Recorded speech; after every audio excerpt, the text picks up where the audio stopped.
এখন আমরা চলে এসেছি ইন্দো নেপাল বর্ডার। আর 50 লঙ্কা।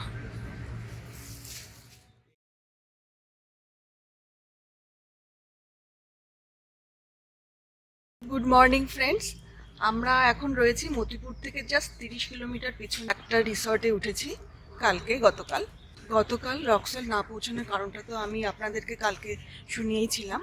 তো যাই হোক, একটা এক্সপিরিয়েন্স হলো। আর আজকে আমরা এখন বেরোবো, এখন 5:15 বাজে সকাল। এখন রক্সলের জন্য আমরা এখন রওনা দিচ্ছি। আর পেছনে যে দূরে দেখুন বাইকে লাগেজ বাঁধার কাজ শুরু হয়ে গেছে। এটার নাম হচ্ছে বন্ধন রিসর্ট। খুব সুন্দর, রুমটাও খুব ভালোই ছিল, আর এখানকার খাওয়া দাওয়া খুব ভালো। এটা হচ্ছে গিয়ে একটা গ্রাউন্ড, আর এটা সামনেরটা ব্যাংকোয়েট হল, আর পেছনে ছিল আমাদের রুম। এই যে আমাদের বাইকে লাগেজ বাঁধা প্রায় কমপ্লিট।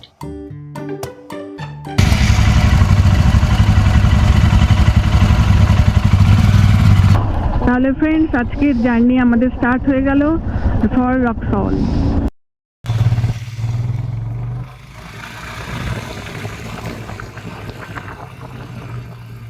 এখন আমরা মেইন রোডে উঠে পড়লাম।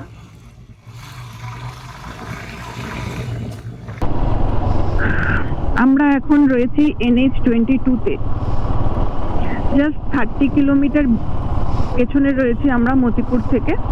মতিপুরের পরেই আমরা বড় রাস্তা পেয়ে যাব।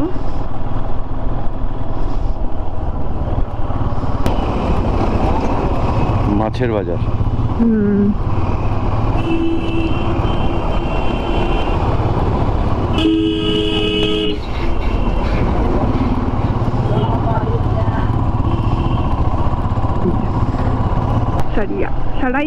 সারাইয়া। মতিপুর এখান থেকে এখনো 5 কিলোমিটার। এখানে ড্যামের কিছু আছে, টানেল করা আছে, জল যাওয়ার জন্য আর্টিফিশিয়ালি রাস্তা করা আছে, ক্যানেল এইসব দিকে খুব বন্যা হওয়ার ওই নেপালের ড্যামগুলো যখন বর্ষায় জল ধরে রাখতে পারে না, ছেড়ে দেয়, সেই জন্য এখানে খুব বন্যা হয় সেই সময় এইসব দিকটাতে। ড্যামের জল ছাড়লে তখন এখানে বন্যা হয়। কারণ নেপালে তো সব ছোট ছোট ড্যাম, মিনি হাইড্রেল প্রজেক্ট বা এই ছোট ছোট হাইড্রেল প্রজেক্টের ড্যাম, এর জল ধরে রাখার ক্যাপাসিটি কম। তার ফলে একটা সময়ের পর এরা ধরে রাখতে পারে না, ছেড়ে দিতে হয়।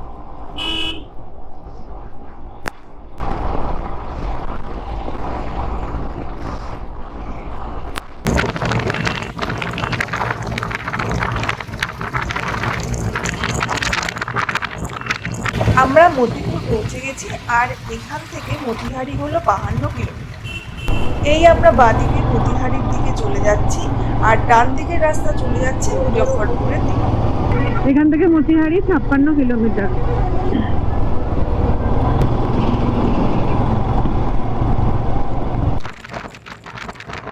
এখান থেকে রক্সল 102 কিলোমিটার। আমরা আর বেশি দূরে নেই বর্ডার থেকে। মতিপুর ছাড়িয়ে এসে মতিহারির দিকে যেতে জাস্ট এই যে মেন রোডটা দেখছেন আমার পেছনে, এই রোডটার উপরেই রয়েছে এই হোটেলটা। এখানে আমরা একটু দাঁড়িয়েছি কিছুক্ষণের জন্য, চা বিস্কুট খাবো, জাস্ট একটা টি ব্রেক নেবো, নিয়ে তারপরে আবার রক্সলের দিকে রওনা দেবো। এই যে আমাদের টিম এখন এখানে বসে চায়ের আড্ডায় গল্প হচ্ছে। আপনি কি করছেন? মুড়ি? আরে রেডিমেড মুড়ি? যাক, মুড়ি তো পাওয়া গেল।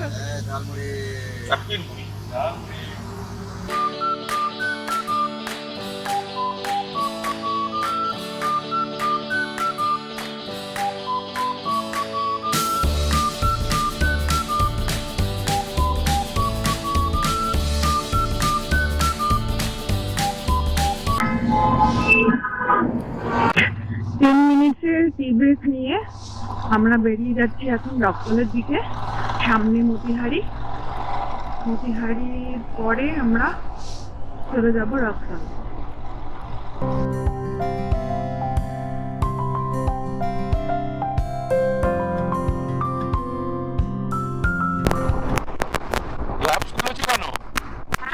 দুটো হাতে গ্লাভস পরা তো?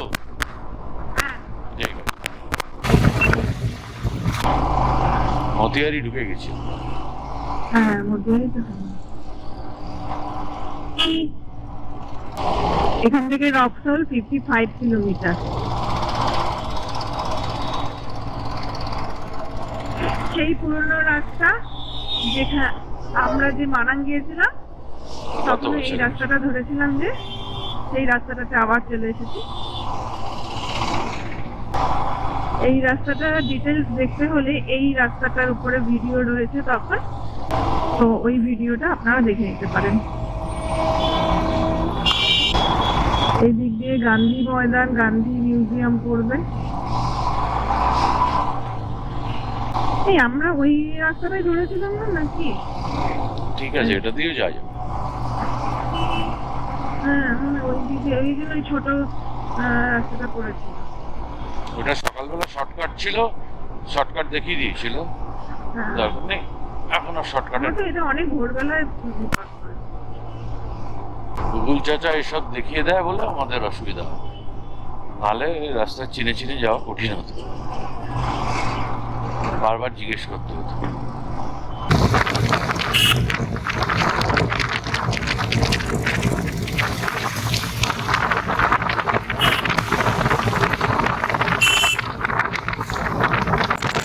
হ্যাঁ, আগে এই গলিটা দিয়েই আমরা গিয়েছিলাম। রাস্তাটা সরু ছিল ঠিকই, কিন্তু পিচের ছিল আর লোকালয়ের মধ্যে দিয়ে ছিল এই রাস্তা।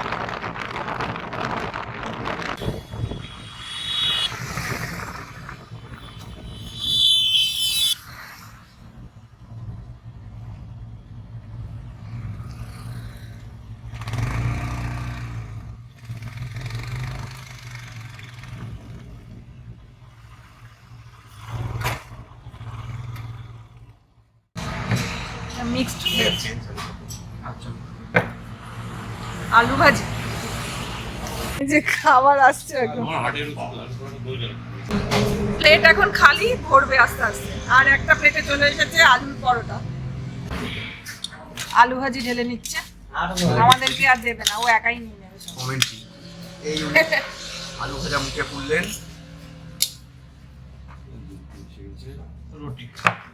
আর চলে এসছে রুটি।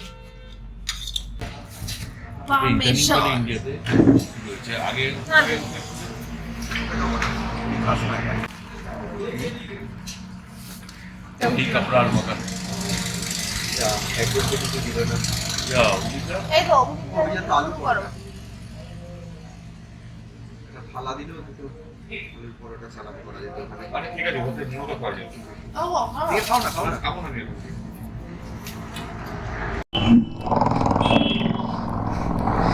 আমরা ব্রেকফাস্ট করে বেরিয়ে গেলাম, এখন যাচ্ছি রক্সহলের দিকে।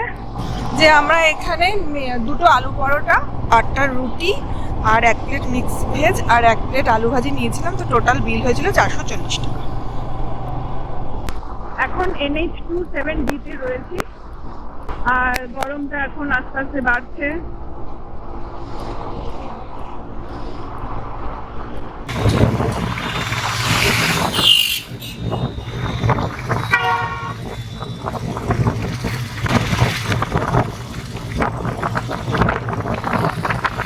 ডান দিকে রাস্তাটা দিয়ে গেলে সিটির মধ্যে দিয়ে গিয়ে বর্ডারে পৌঁছায়, আর আমরা এবার সোজা বেরিয়ে পড়েছি।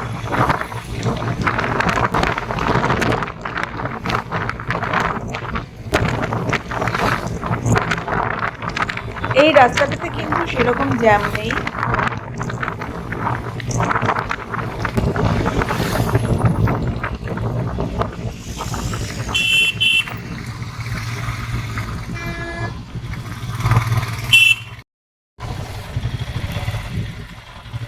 সামনে চেকপোস্ট, আমরা দাঁড়িয়ে গেলাম। চেকপোস্টে আমাদের আইডি কার্ড দেখে ছেড়ে দিয়েছে, আর কোথা থেকে এসেছি সেটা জানতে চেয়েছিল।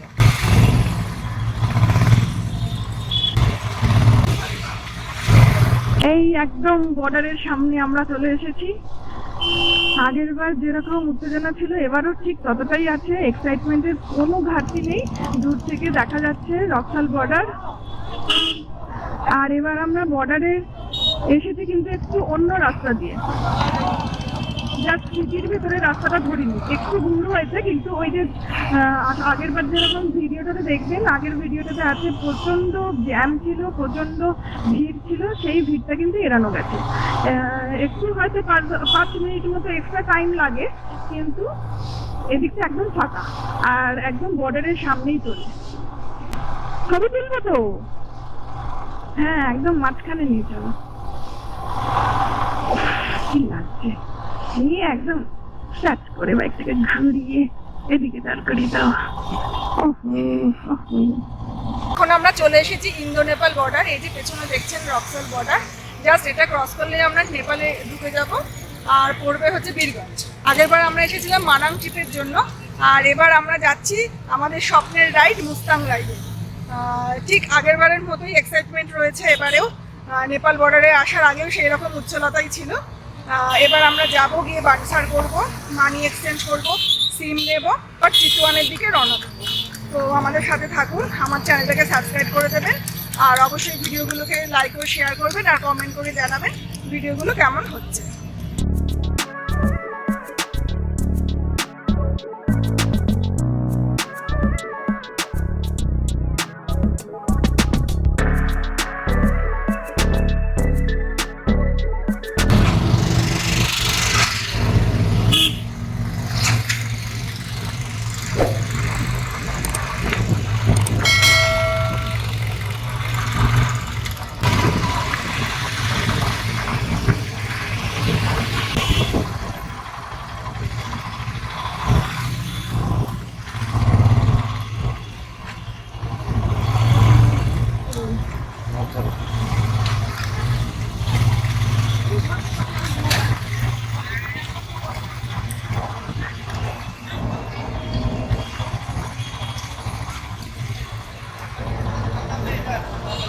বানসারের জন্য ডকুমেন্টস এজেন্টকে দিয়ে আমরা ওয়েট করছি, এর জন্য ঘন্টাখানেক লাগবে বললো। আমাদের 3টে বাইকের বানসার আমরা পেয়ে গেছি। এই যে বানসার, এর জন্য এখন শুধুমাত্র আরসি লাগছে, আর কিছু লাগবে না। আর আমাদের বানসার বানানো হয়েছে 14 দিনের জন্য, তো 14 দিনের জন্য পার ডে 200 টাকা করে, মোট 2800 টাকা লেগেছে। 3টে বাইকের বানসার পেয়ে গেছি। তাহলে আমরা এখন নেপালে মানে সবাই মিলে, আমরা প্লাস আমাদের বাইক সবাই মিলে এন্ট্রি করতে পারবো। আর একটা আমাদের একটু প্রবলেম হয়েছে, আমাদের বাইকের পেনিয়ার বক্সের যে বাইকের সাথে লাগানোর যে হ্যান্ডেলটা, সেটা ভেঙে গেছে। তো স্ক্রুটা আর কি খুলে পড়ে গেছে। তো এখন আমরা একটা মেকানিক্যাল শপে যাব, সেখানে এটা ঠিক করবো, তারপরে আমরা চিতওয়ানের দিকে রওনা দেবো। তবে তার আগে আমরা এখন যাব মানি এক্সচেঞ্জ করতে। মানি এক্সচেঞ্জ করে তারপরে যাব। আমাদের বানসার হয়ে গেছে, বানসার অফিস থেকে আমরা এখন বেরিয়ে যাচ্ছি। এখন আমরা যাব মানি এক্সচেঞ্জ করাতে। আগেরবার যে দোকানটাতে করিয়েছিলাম, এইবারও সেই দোকানটাতে যাচ্ছি, প্রিন্সের দোকান।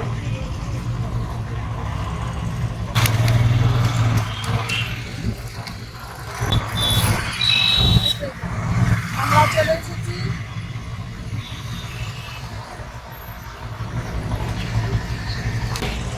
আমাদের মানি এক্সচেঞ্জ হয়ে গেছে। আমরা আগেরবার যেবার মানাং যাওয়ার জন্য এসেছিলাম, সেবারও এই দোকান থেকেই, ওই যে পেছনে প্রিন্স দাঁড়িয়ে আছে, সে এই দোকান থেকেই আমরা মানি এক্সচেঞ্জ করেছিলাম আর সিম নিয়েছিলাম। তো এবারও আমাদের মানি এক্সচেঞ্জ হয়ে গেছে। এই যে আমরা হাতে টাকা পেয়ে গেছি, নেপালি টাকা। এবার সিম নেব, নিয়ে তারপরে চিতওয়ানের দিকে রওনা দেবো। না, চিতওয়ান যাওয়ার আগে আমাদের আবার মেকানিক্যাল শপে যেতে হবে, কারণ ওই পেনিয়ার বক্সের নাটটা খুলে গেছে, ওটা লাগাবো, লাগিয়ে তারপরে চিতওয়ানের দিকে রওনা দেবো। আমরা প্রিন্সের দোকান থেকে বেরিয়ে গেলাম। ওখান থেকে বললো যে সামনেই একটা মেকানিক্যাল শপ আছে, এখন আমরা সেখানেই যাচ্ছি। এই যে এই রাস্তা দিয়ে আসছিলাম, আর ঠিক রাস্তার ওপরেই এই দোকানটা পেয়ে গেছি, বীরগঞ্জ মোটর সাইকেল। এখানে এখন বাক্স খোলা হচ্ছে, এখানে নাট পাওয়া গেছে, এটা লাগিয়ে তারপরে আমরা আবার রওনা।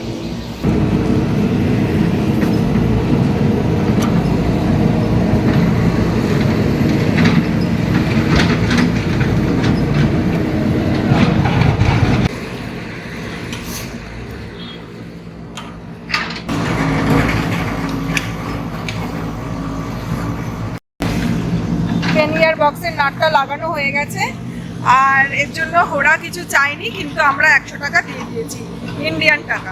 বীরগঞ্জ বর্ডারের একদম কাছে এই মোটর মেকানিক্যাল শপটা রয়েছে। ফোন নাম্বারও আমি এখানে দেখিয়ে দিচ্ছি। তাছাড়া এই শপের মালিক বানসার আর মানি এক্সচেঞ্জও করিয়ে থাকেন। নেপালে আসার আগেও যদি সমস্ত ডকুমেন্টস ওনাকে দিয়ে দেওয়া হয় তাহলে উনি আগে থেকে এগুলো করে রাখবেন। এখন বেলা 12টা বাজে আর আমরা এখন চিতওয়ানের দিকে রওনা দিচ্ছি। আমরা এখন ত্রিভুবন হাইওয়ে দিয়ে যাচ্ছি। বীরগঞ্জ থেকে চিতওয়ানের দূরত্ব হচ্ছে 144 কিলোমিটার।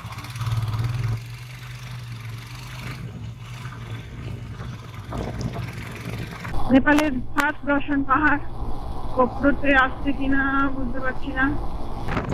এখন চলেছি বর্ষা ন্যাশনাল পার্কের মধ্যে দিয়ে। এটা নেপালের একটা অন্যতম বড় ন্যাশনাল পার্ক আর এর আয়তন হচ্ছে 627 কিলোমিটার। এদিকে রাস্তাটা খুবই খারাপ দেখতে পাচ্ছি। আগের বার এত খারাপ ছিল না, এখন নতুন করে তৈরি হচ্ছে বলে হয়তো এরকম হয়েছে, কিন্তু খুবই খারাপ।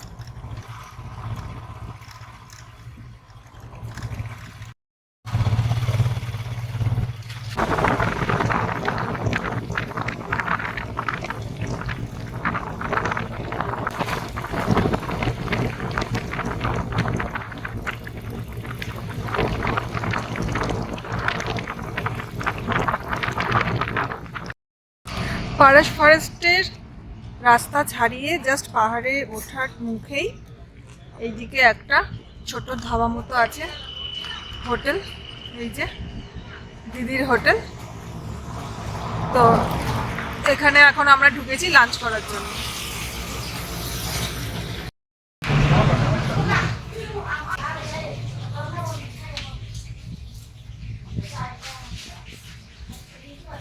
তুলে দাও, সুন্দর করে দিয়েছে তো। আন্ডা ফ্রাই, পাঁপড় ভাজা, ডাল, শাক। অভিজিৎ দা। লাঞ্চ করে আমরা বেরিয়ে গেলাম। লাঞ্চে আমরা 4 প্লেট চাউমিন আর একটা থালি নিয়েছিলাম। চাউমিনের দাম 180 নেপালি টাকা পার প্লেট নিয়েছিল আর একটা থালি নিয়েছিল 360 নেপালি টাকা।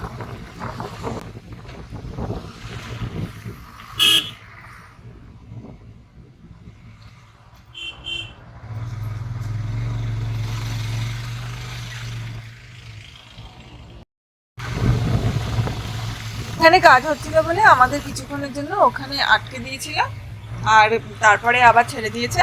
দেখুন কিভাবে জেসিবি কাজ করছে উপরে। মনে হয় ওইদিকেও কোনো রাস্তা হবে।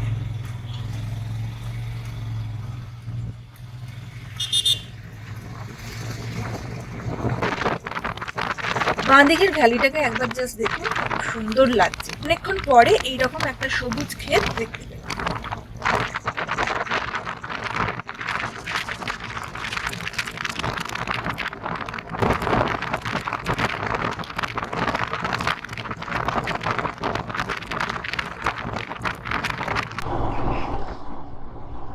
বর্ষা ন্যাশনাল ফরেস্ট পেরিয়ে এসে আমরা হেতোটা মোড় থেকে বাঁদিকে চলে যাই আর হেতোটা থেকে সোজা রাস্তাটা চলে যাচ্ছে কাঠমান্ডুর দিকে। বাহ, দেখুন এদিকে ঘুরতেই পাহাড়ের সুন্দর দৃশ্য ফুটে উঠলো একদম চোখের সামনে। এখন আমরা মহেন্দ্র হাইওয়ে দিয়ে যাচ্ছি।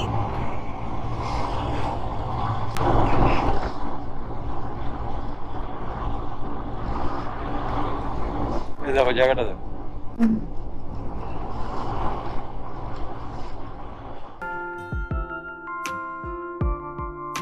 এখানে আমরা 8.8 লিটার পেট্রোল ভরিয়ে নিলাম বাইকে। পার লিটার 176.25 এনসি করে পড়লো। बस बस बस बस बस हो जाएगा। ऐसे ही चलेगा, ऐसे ही चलेगा, नहीं चलेगा।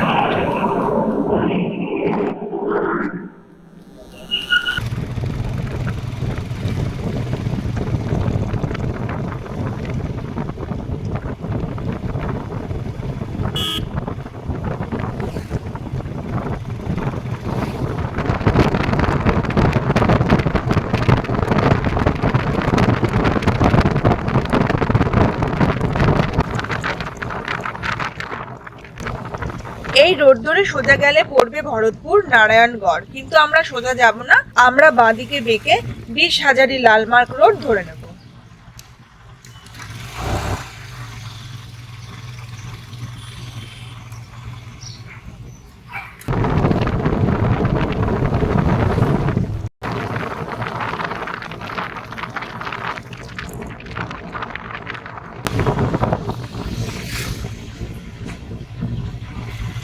আমরা সৌরাহাট চিতওয়ান ন্যাশনাল পার্ক এরিয়াতে ঢুকে গেলাম।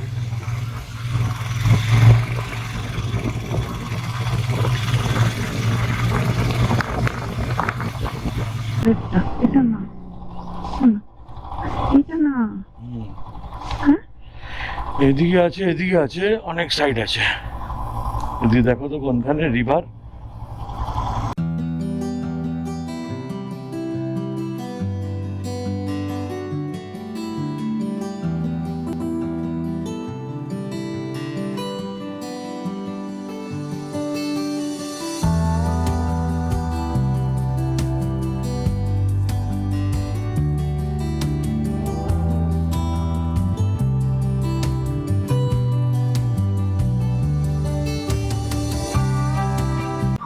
देखेंगे हाँ वो भी क्रॉस कीजिए और इस साइड में लग जाए। ठीक।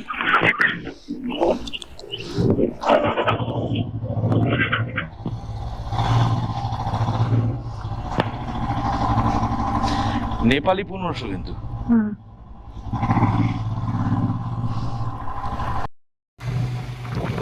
বীরগঞ্জ থেকে বেরিয়ে ত্রিভুবন হাইওয়ে ধরে পিপড়া সিমারা হয়ে বর্ষা ন্যাশনাল পার্কের মধ্য দিয়ে হেতোটা মোড় থেকে বাঁদিক নিয়ে মহেন্দ্র রাজমার্গ রোড ধরে আমরা সোজা চলে যাই। তারপর বাঁদিকে 20,000 লাল মার্গ ধরে পৌঁছে যাই সৌরাহাটে।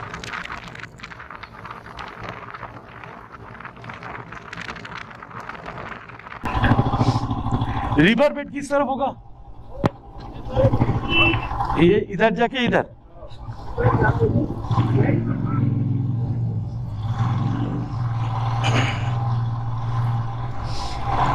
ওই যে সাফারির গাড়ি।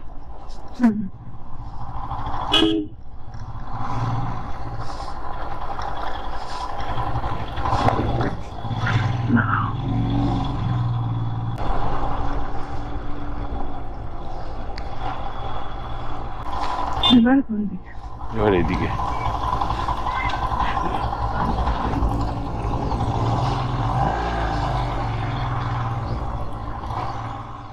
সৌরাহাটে আমরা চিতওয়ান রিসোর্ট ক্যাম্পে রুম নিয়েছি, আর এটা রাপ্তি নদীর একদম কাছেই। এখানে আমরা সেলফ কুকিংও করতে পারবো, আর রুম রেন্ট পড়েছে 1000 টাকা পার রুম। এটা হচ্ছে আমাদের রুম, কটেজ টাইপের একটা, এসি আছে, সুন্দর ম্যাট ওয়ালে টানানো, আর এই হলো টয়লেট। আমরা এখন আজকে রান্নার জন্য বাজার করতে যাচ্ছি। আরে কি কি আনবো বলে দাও একবার। আলু নিয়ে এসো, আর ডিম খেলে ডিম নিয়ে এসো, আর একটু কাঁচা লঙ্কা নিয়ে ডিম খাবো, আর পেঁয়াজ নিয়ে আসবো। পেঁয়াজ তো নিয়ে আসবো। ঠিক আছে। সৌরাহা মার্কেট এটা। আমরা এখন মার্কেট ঘুরতে বেরিয়েছি, আমি আর এই যে মিস্টার সন্দীপ মিত্র।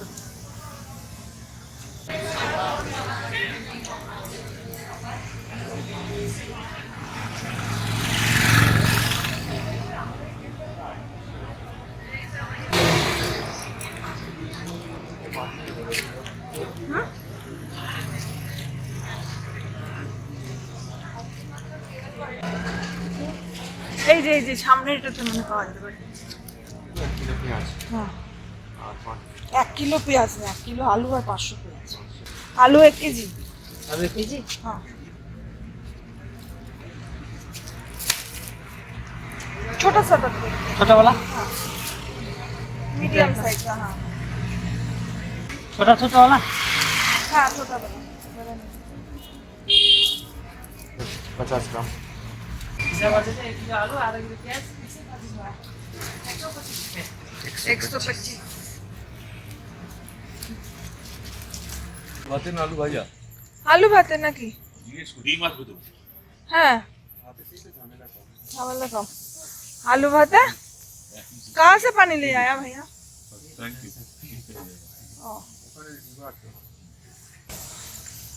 আমাদের এখানে এখন রান্নার তোড়জোড় চলছে। এই যে আমাদের মিস্টার শেফ রান্না করা শুরু করে দিয়েছে।